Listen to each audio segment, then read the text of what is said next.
Jérémie, chapitre 14. La parole qui fut adressée à Jérémie par l'Éternel à l'occasion de la sécheresse.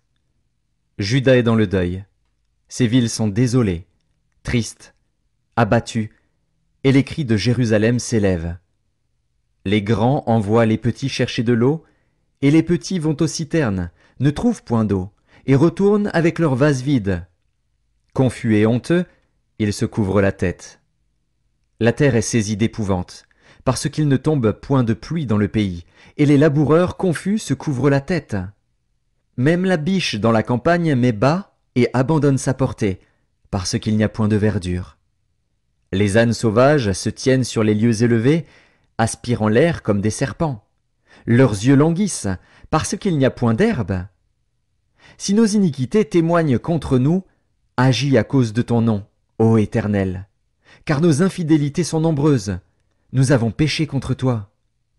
Toi qui es l'espérance d'Israël, son sauveur au temps de la détresse, pourquoi serais-tu comme un étranger dans le pays, comme un voyageur qui y entre pour passer la nuit? Pourquoi serais-tu comme un homme stupéfait, comme un héros incapable de nous secourir? Tu es pourtant au milieu de nous, ô Éternel, et ton nom est invoqué sur nous. Ne nous abandonne pas. Voici ce que l'Éternel dit de ce peuple. Ils aiment à courir çà et là, ils ne savent retenir leurs pieds. L'Éternel n'a point d'attachement pour eux, il se souvient maintenant de leurs crimes, et il châtie leurs péchés. Et l'Éternel me dit, n'intercède pas en faveur de ce peuple. S'ils jeûnent, je n'écouterai pas leurs supplications. S'ils offrent des holocaustes et des offrandes, je ne les agréerai pas, car je veux les détruire par l'épée, par la famine et par la peste.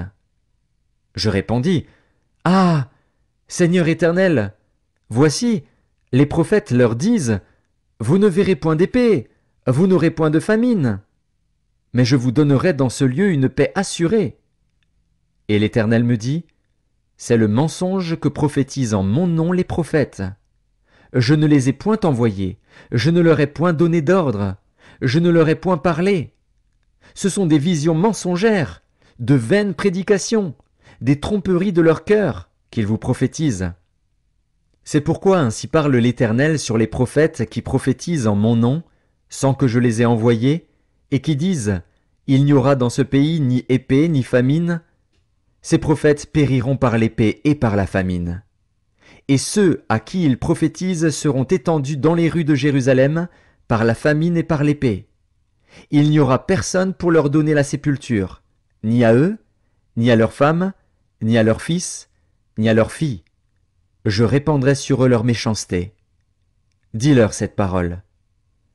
Les larmes coulent de mes yeux nuit et jour, et elles ne s'arrêtent pas, car la Vierge, fille de mon peuple, a été frappée d'un grand coup, d'une plaie très douloureuse. Si je vais dans les champs, voici des hommes que le glaive a percés.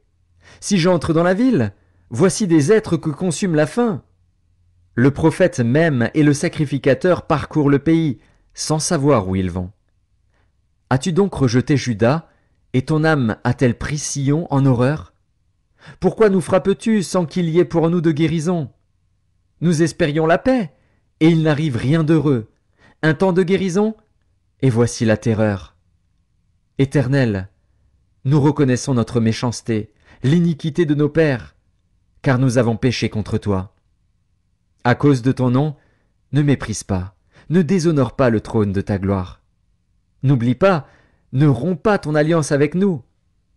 Parmi les idoles des nations, en est-il qui fassent pleuvoir? Où est-ce le ciel qui donne la pluie? N'est-ce pas toi, Éternel, notre Dieu? Nous espérons en toi, car c'est toi qui as fait toutes ces choses.